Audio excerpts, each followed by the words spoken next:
যে একজন কৃষক সে নিজের উদ্ভাবনীতে সোলার দিয়ে সে 300 একর জমি চাষ করছে 28টা পাম্পের মধ্যে দিয়ে, এবং 43টা মুরগির একটা খামারও করেছে, আর সেই সঙ্গে আপনার ওই সোলার সিস্টেম দিয়ে সে অন্যান্য কাজগুলো করছে, বিদ্যুতের বাড়ি ঘর, এয়ার কন্ডিশনার, টেলিভিশনের চালাচ্ছে। আমি দেখতে গিয়েছিলাম, দেখি যে ভদ্রলোক কিন্তু আপনার কোনো শিক্ষিত লোক নয়, তিনি একজন সাইকেল মেকানিক ছিলেন। আমি আপনাদের ছোট্ট ঘটনা বলছি, গ্রামটার নাম চিরারং, আপনারা কি দেখতে পারেন। সে নিজে সাইকেলের মেকানিক করতে করতে তিনি নিজেই আপনার উদ্ভাবন করতে শুরু করেন যে কীভাবে বিদ্যুৎ উৎপাদন করা যায়, এবং তিনি এই করতে করতে সোলার দিয়ে বিদ্যুৎ উৎপাদন করে ফেলেছে। আমাদের কৃষিতে আস্তে আস্তে কিন্তু মানুষ আপনার আগ্রহ হারিয়ে ফেলছে, কারণ কি কৃষি পণ্যের তো দাম পায় না,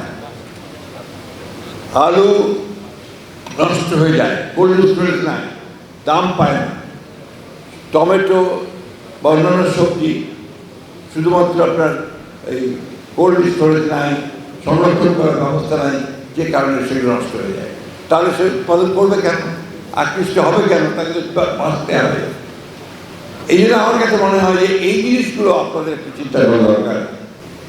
আলু, আপনার বিভিন্ন রকম ফসল, আপনাদের বগুড়াতে কিন্তু কৃষিতে অনেক উন্নত, ফলে এখানে আপনারা অনেক উৎপাদন করছেন, বিক্রি করছেন, কিন্তু সেই টাকাটা পাচ্ছে, সে অর্থটা পাচ্ছে না আমাদের কৃষকরা।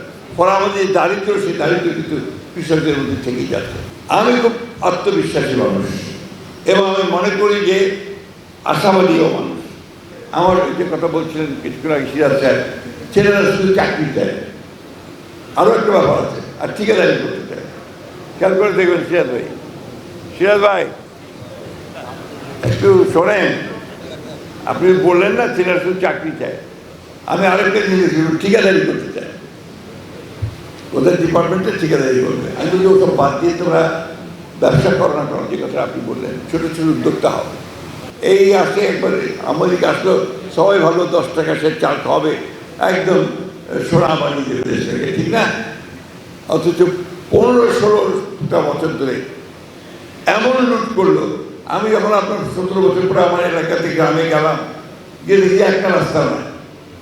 পার্লামেন্ট হয়েছে, পার্লামেন্টে ডিবেট করি, রাস্তায় আন্দোলন অনেক হয়েছে, এখন কম করি, করে দেশটাকে উঠে পড়ে টেনে দেওয়ার চেষ্টা করি।